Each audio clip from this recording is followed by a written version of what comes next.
내년에 시행되는 인구 센서스를 앞두고 한인사회도 한인들의 인구조사 참여를 높이기 위해 추진위원회를 구성합니다.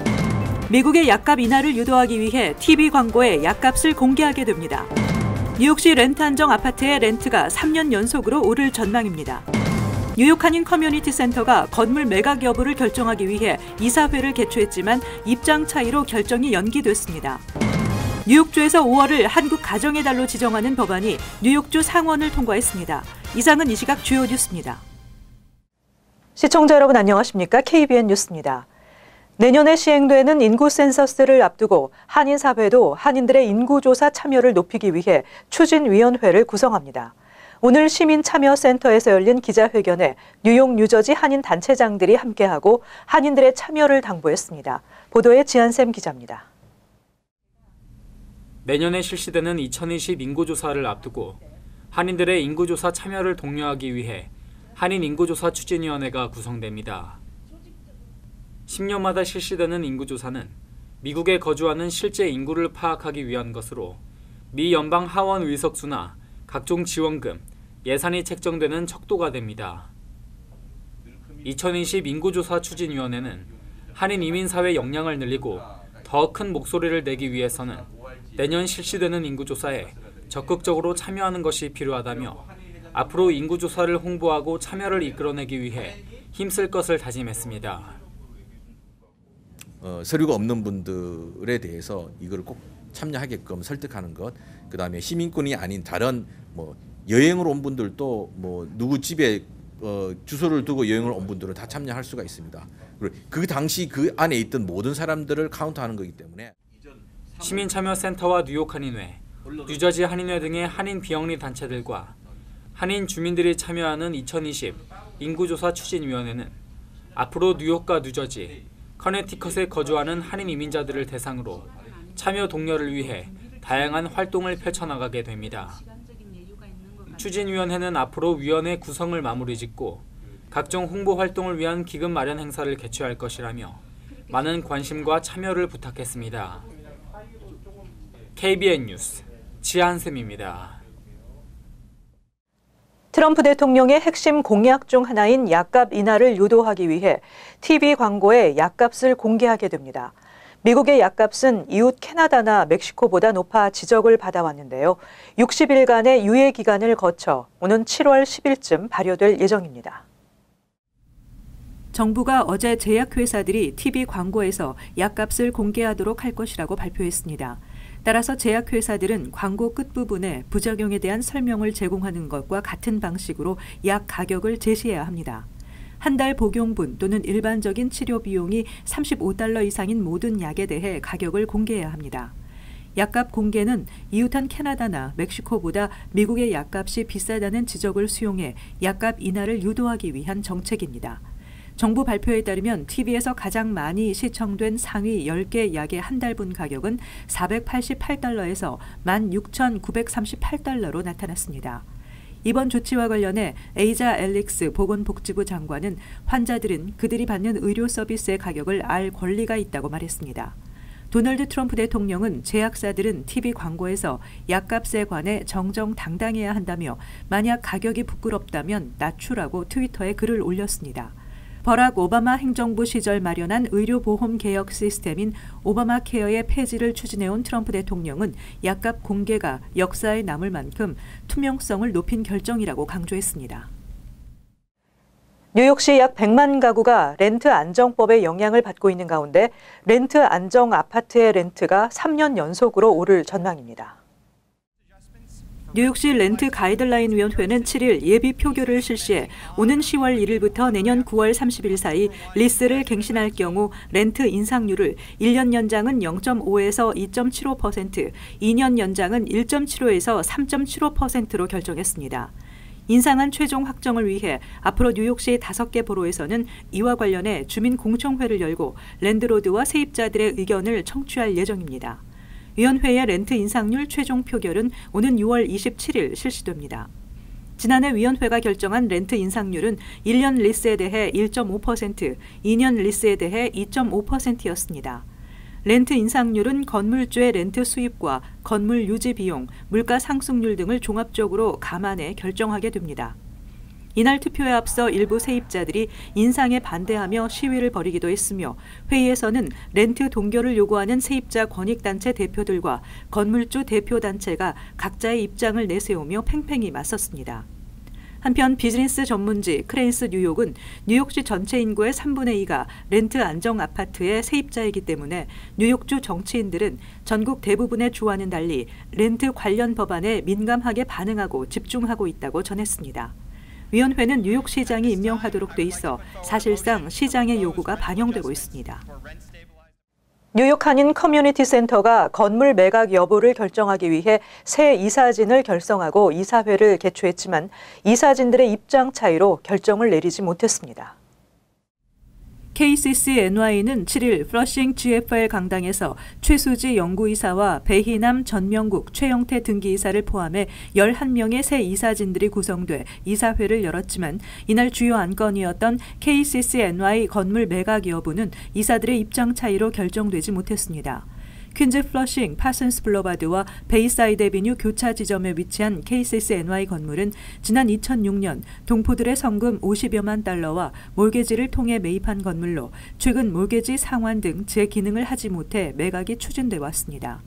투표를 반대한 김수환 이사는 7일 진행된 이사회가 새 이사진의 첫 모임인 만큼 건물 매각에 대한 내용을 알지 못하는 상황에서 결정을 한다는 것은 섣부른 판단이라고 주장했습니다. 따라서 KCC-NY는 이사들이 자료를 검토하는 시간을 고려해 다음 달에 다시 이사회를 개최하겠다고 밝혔습니다.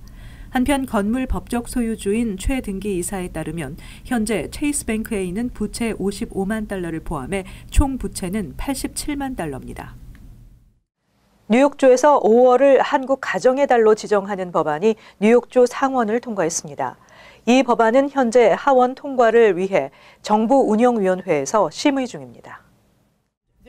토비앤 스타비스키 뉴욕주 민주당 상원 의원은 어제 주 상원에서 5월을 한국 가정의 달로 지정하는 법안이 만장일치로 통과됐다고 밝혔습니다. 스타비스키 의원은 한인 커뮤니티가 미국에 공헌한 바를 고려해 특별한 5월을 축하해야 한다고 전했습니다. 피트 하캄 민주당 상원 의원이 공동 발의한 이 법안은 한인 커뮤니티가 뉴욕주의 경제 문화의 발전에 기여한 바가 크다며 한국에는 5월에 어린이날과 어버이날 그리고 스승의 날이 지정돼 있어 이를 따라 5월을 한국 가정의 달로 지정한다는 내용입니다. 법안은 또 한국 문화는 가정의 가치와 효심을 중시하며 조상과 부모를 공경하고 사랑하는 문화가 공존한다고 설명돼 있습니다. 상원에서 통과한 이 법안은 에드워드 브라운스타인 주 하원 의원이 발의자로 나서 현재 하원 법안도 통과시키기 위해 정부운영위원회에서 심의 중입니다.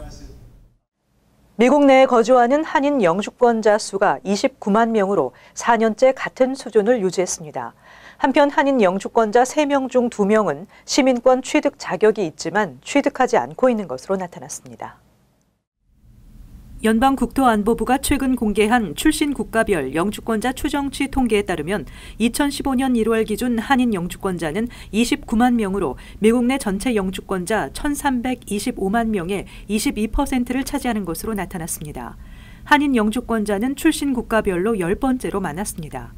출신 국가별로 가장 영주권자가 많은 국가는 멕시코 326만 명으로 가장 많았으며 이어 중국 71만 명, 필리핀 58만 명, 인도 58만 명, 도미니카 공화국 49만 명 등의 순이었습니다. 29만 명의 한인 영주권자 중 63.8%인 19만 명은 시민권을 취득할 수 있는 자격을 갖춘 것으로 집계돼 한인 영주권자 3명 중 2명은 시민권 취득 자격이 있음에도 불구하고 취득하지 않거나 미루고 있는 것으로 나타났습니다. 한편 한인 영주권자 수는 2002년 30만 1,000명을 기록한 이후 2006년 27만 명으로 감소했으며 2012년 다시 29만 명 선을 회복한 이후 현재까지 같은 수준을 유지하고 있습니다. 대한항공이 세계 72개 항공사 가운데 꼴찌에서 4번째로 평가됐습니다. 항공사 보상 대행 서비스 업체 에어헬프가 매년 발표하는 세계 항공사 순위에서 올해 대한항공은 지난해보다 3계단 하락한 69위를 차지했습니다. 대한항공은 세계 평가 항목 중 서비스 질에서 8점, 정시 운항성에서 6.9점을 받았지만 고객의 보상 요구 처리와 관련한 고충 처리에서 항공사 중 최하점인 1.6점을 받아 총점 5.49점을 기록했습니다. 아시아나항공은 56위로 지난해보다 3계단 상승했습니다. 아시아나항공은 서비스 질 8점, 정시 운항성 6.3점, 고충 처리 4.9점을 받았습니다. 에어헬프가 꼽은 세계 최고 항공사는 카타르 항공으로 총점 8.23점으로 지난해에 이어 1위를 차지했습니다. 아메리칸 항공, 아에로멕시코, SAS 스칸디나비안 항공이 뒤를 이었습니다. 최악의 항공사로는 토머스 쿡 항공이 1위에 오명을 안았고 이지젯, 쿠웨이트 에어웨이가 각각 최악의 항공사 2위와 3위로 꼽혔습니다. 헬리크 질머 에어헬프 최고 경영자는 많은 항공사가 고충 처리 운영 부문을 개선해야 할 필요가 있다고 지적했습니다. 질머 CEO는 항공사들이 운항 불가 사실이 명백해졌을 때 가능한 한 빠르게 항공편을 취소하는 대신 승객들을 공항에서 기다리게 만든다고 지적했습니다. 민주당 대선 주자인 버니 샌더스 상원 의원이 알렉산드리아 오카시오코르테스 민주당 하원 의원과 함께 신용카드 이자율 상한선을 15%로 제한하는 법안을 발의할 계획입니다.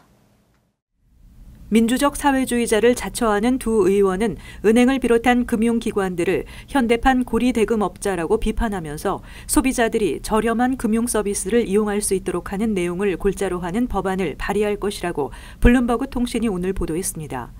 공식적인 발표에 앞서 공개된 법안 개요에 따르면 신용카드 이자율과 소비자 대출 이자율 한도를 연방 차원에서 규제하도록 하고 있습니다.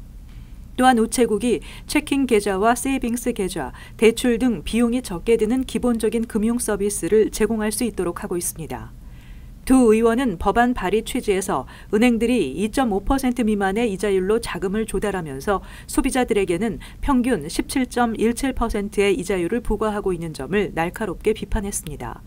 두 의원은 오늘날의 고리대금업자들은 값비싼 양복을 입고 월스트리트에서 일하는데 소비자들에게 매우 높은 수수료와 금리를 부과하면서 수억 달러를 벌어들이고 있다고 지적했습니다. 작지만 강한 은행, 고객에게 행복을 주는 은행으로 발돋움하고 있는 뉴 밀레니엄 뱅크가 2018 회계년도 대출 실적 기준 뉴욕 지역 SBA 금상 수상자로 선정됐습니다. 이 상은 최고 SBA 대출 실적을 달성한 은행에게 수여하는 상으로 뉴 밀레니엄 은행은 올해로 3년 연속 금상을 수상했습니다.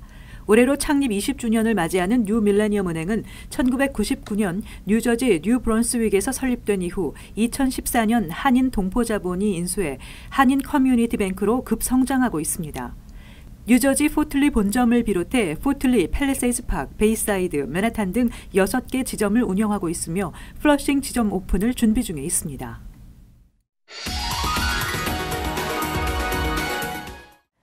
이어서 LA 지역 한인사회 소식입니다. 내년 선거를 앞두고 한인 후보들의 출마 선언이 이어지고 있습니다.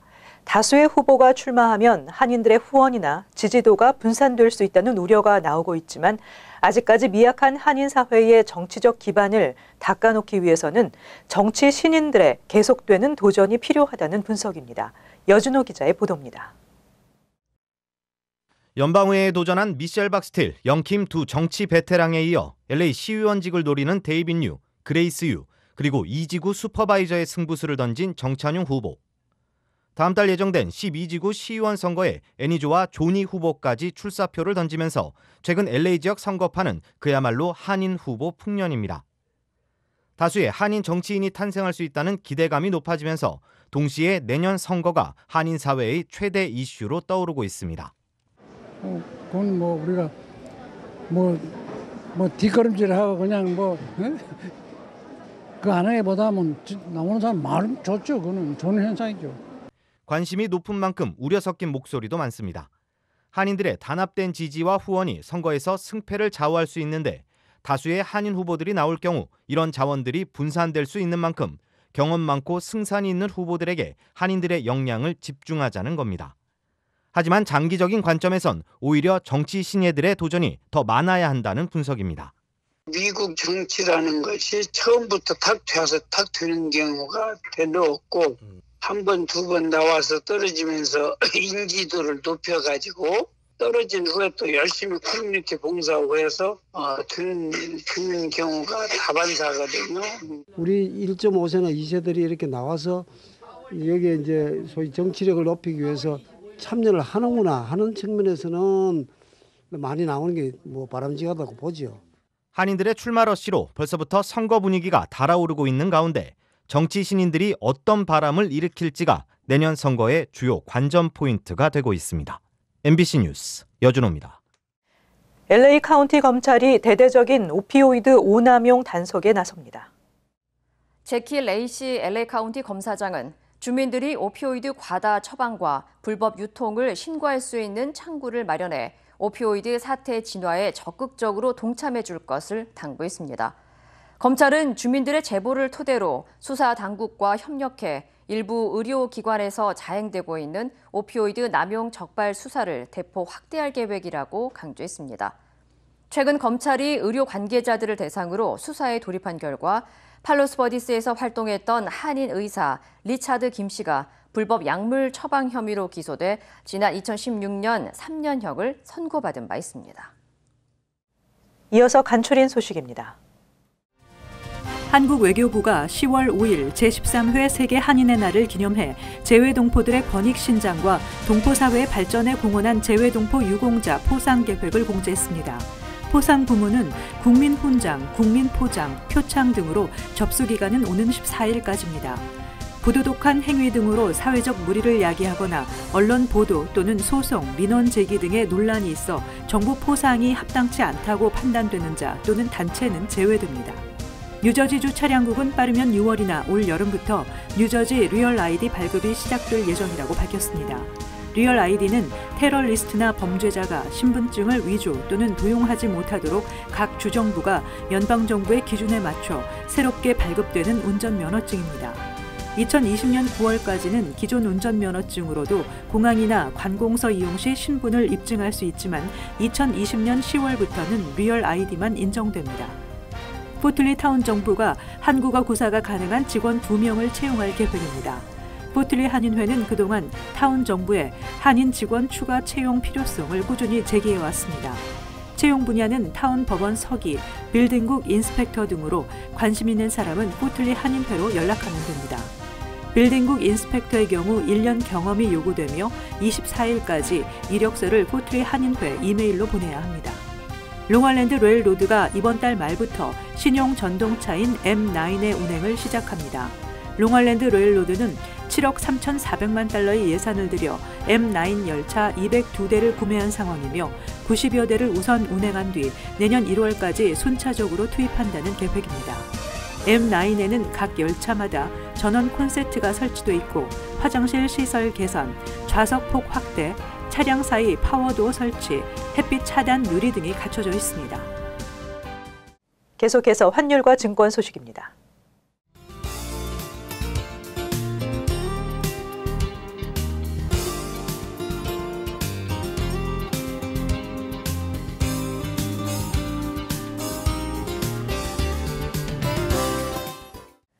끝으로 날씨 전해드립니다. 금요일은 대체로 흐리고 비나 소나기 예상됩니다. 낮 최고 기온은 71도, 섭씨 영상 22도, 밤 최저 기온은 53도, 섭씨 영상 12도 예상됩니다. 토요일은 대체로 맑겠습니다. 일요일 흐리고 비가 예상됩니다. 이상으로 KBN 뉴스를 마칩니다. 시청해주신 여러분 고맙습니다.